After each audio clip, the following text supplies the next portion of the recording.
Hello friends, welcome to Divya's green fingers. गर्मियों का मौसम आ गया है और सर्दियों के मौसम में जो फूलों वाले पौधे सीजनल प्लांट्स हमने लगाए थे, उनमें से अधिकांश प्लांट अब सूखने लगे हैं और उनको हटाने का वक्त आ गया है। फूलों वाले पौधों में से कुछ पौधे ऐसे हैं जिन्हें हमें अप्रूट करना ही करना होगा, उनको हम बचा नहीं पाएंगे। लेकिन उनमें से कुछ पौधे ऐसे हैं जिन्हें हम बचाने का प्रयास कर सकते हैं। तो कौन कौन से पौधे हम बचा सकते हैं, जो है पोंसेटिया, Sevanti, star cluster, बिगुनिया, kalanchoe, impatient और इसके अलावा गजानिया। इन पौधों को हम बचाने की कोशिश कर सकते हैं और इनको बचाने के लिए सबसे पहली बात यह है कि हमने इनका प्लेस शिफ्ट कर दिया है। अभी ये धूप में रखे हुए थे, लेकिन अब इनके फूल वगैरह काट के और इनकी जो सूखी पत्तियां वगैरह थी वो भी हटा के और इन्हें हमने छांव वाली प्लेस पे शिफ्ट कर देते हैं।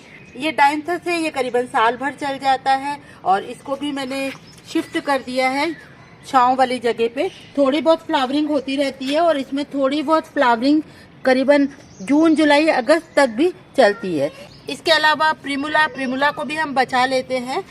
सेवंती बहुत सारी वैरायटीज में थी मेरे पास, बहुत सारे गमले लगाए थे और सबसे शुरुआत में सेवंती में ही फ्लावरिंग होती है, तो इनके सब रंगों के एक एक गमले मैंने संभाल के रख लिया है और इनकी नंबरिंग भी कर दी है, जिससे जब जुलाई अगस्त का टाइम आएगा तब मैं इनमें से कटिंग लेके बहुत सारे पौधे तैयार कर सकती हूँ।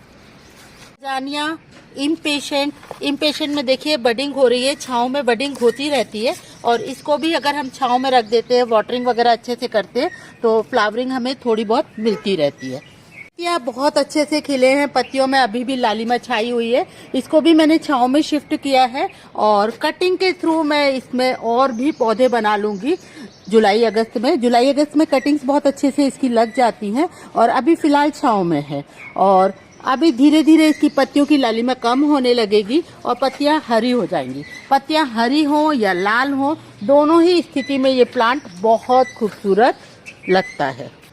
स्टार क्लस्टर है, इसमें सितारों की तरह टिमटिमाते हुए फूल साल भर निकलते हैं। थोड़े से नाजुक प्लांट है, पानी का ध्यान रखना पड़ता है और इन्हें भी अब मैं छांव में रखूंगी तो ये आराम से चल जाएंगे पूरे साल भर। और अभी इनमें फ्लावरिंग होनी धीरे धीरे, ये देखिए फ्लावरिंग इसमें वैसे साल भर होती रहती है, अभी हो नहीं रही है, तो डेड हेडिंग वगैरह कर दूंगी तो फ्लावरिंग अभी फिर से इसमें शुरू हो जाएगी। जिरेनियम में भी अभी हल्की फुल्की फ्लावरिंग हो रही है, इसलिए मैंने फ्लावर इसमें कट नहीं किए हैं और उसको छांव में शिफ्ट कर दिया है। ये भी लगभग साल भर के लिए बच जाएगा। ये है बिगुनिया और ये कलांचू है, इनकी भी फ्लावरिंग मैंने हटा दी है और इनको शिफ्ट कर दिया है। इनको पानी की थोड़ी सी कम जरूरत होती है, तो इनको अलूफ मैंने रखा है जिससे पानी बहुत जल्दी ज्यादा देने में नहीं आए और प्लांट मेरे मरे नहीं। सर्दी के फूलों का राजा डेलिया अभी सूखने लगा है, पर मैंने इसे गमले में ही छोड़ दिया है। अभी इसका बल्ब बन रहा है, जब तक इसकी पत्तियां हरी रहेंगी तब तक इसका बल्ब मजबूत होता रहेगा, स्ट्रांग होता रहेगा और बल्ब अगर स्ट्रांग होगा तो अच्छे से फ्लावर निकलेंगे। तो अभी मैंने इसका बल्ब निकाला नहीं है और बल्ब भी मैं निकाल लूंगी जब ये पेड़ पूरा सूख जाएगा। तो ये तो हुई बात उन पौधों के बारे में जिनको कि हमने बचाने के लिए रख दिया है, ठंडी जगह पे शिफ्ट कर दिया है, क्लस्टर बना दिया है और उसके अलावा हम उनकी वाटरिंग का ध्यान रखेंगे, थोड़ी सी ट्रिमिंग वगैरह कर देंगे, सूखी पत्तियां हटा देंगे, तो वो पौधे छाए वाली जगह पे साल भर हमारे बच जाएंगे। अब बात आती है उन पौधों के बारे में जिनको हमें उखाड़ना है।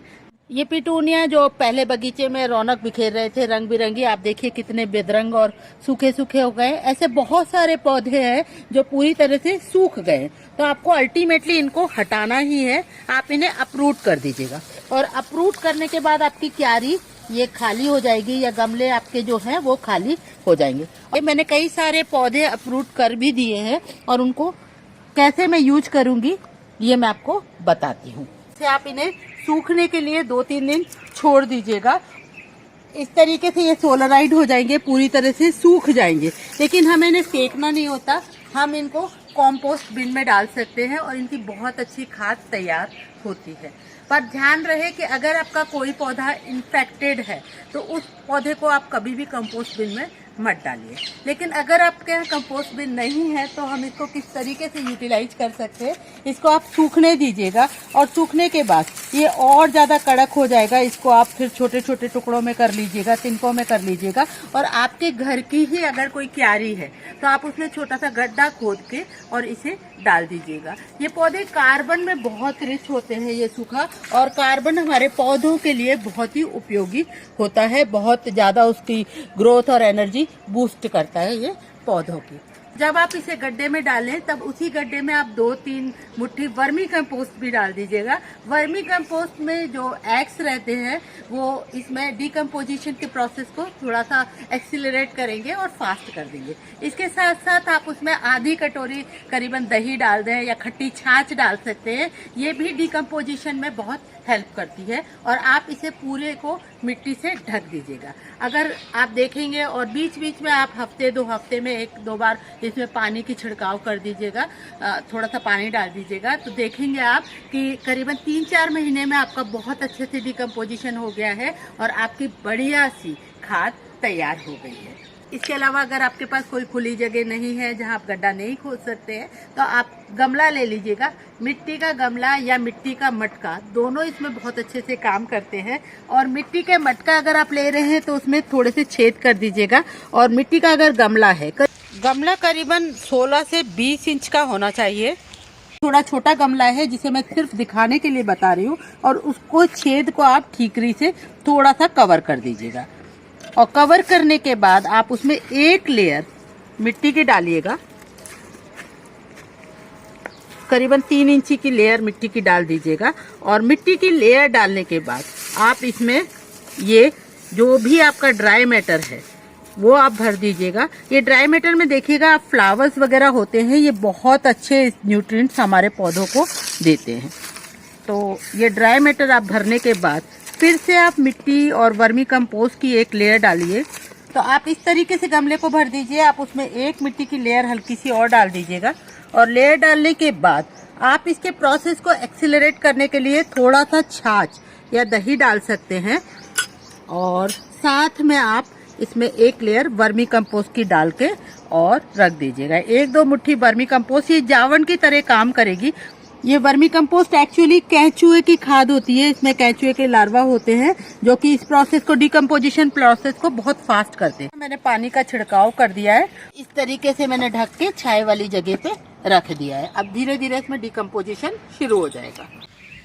इस तरीके से ढक के रखने के बाद हम इसमें हर तीसरे-चौथे रोज थोड़ा थोड़ा मॉइस्चर देते रहेंगे जिससे कि इसमें नमी बनी रहे। और ये करने के बाद आप देखेंगे 15 दिन में इसमें करीबन डिकम्पोजिशन जब शुरू हो जाता है तो ये नीचे खिसकने लगती है और रिड्यूस होने लगती है। तब आप इसे थोड़ा उलट पलट कर दें।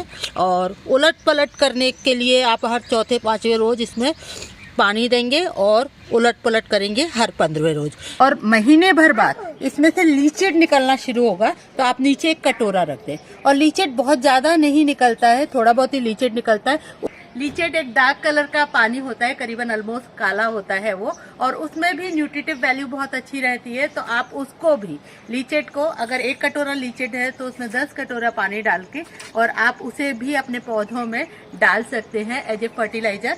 और करीबन 2-3 महीनों में आपकी ये खाद बन जाएगी बिल्कुल, और बहुत अच्छे से ये बनेगी। और इसको जब आप फूलों वाले पौधे लगाएंगे तो आप उसमें इसे इस्तेमाल कर सकते हैं। फ्रेंड्स, फिलहाल मैंने दिखाने के लिए छोटे से गमले का इस्तेमाल किया है, पर आप इसे बड़े गमले में करीबन 12 से 16 इंच के गमले में बनाएंगे तो बहुत अच्छे से आपकी खाद तैयार हो जाएगी।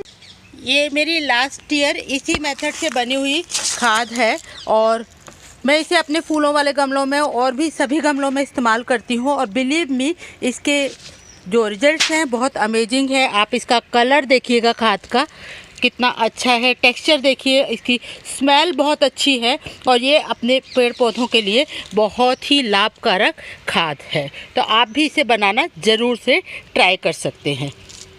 फ्रेंड्स, आई होप आपको मेरा ये वीडियो पसंद आया होगा। और अगर आपको मेरा ये वीडियो पसंद आया है तो इसे लाइक कीजिएगा, कमेंट कीजिएगा, शेयर कीजिएगा और मेरे चैनल को सब्सक्राइब कीजिएगा। And big thank you for watching this video till the end. Happy gardening.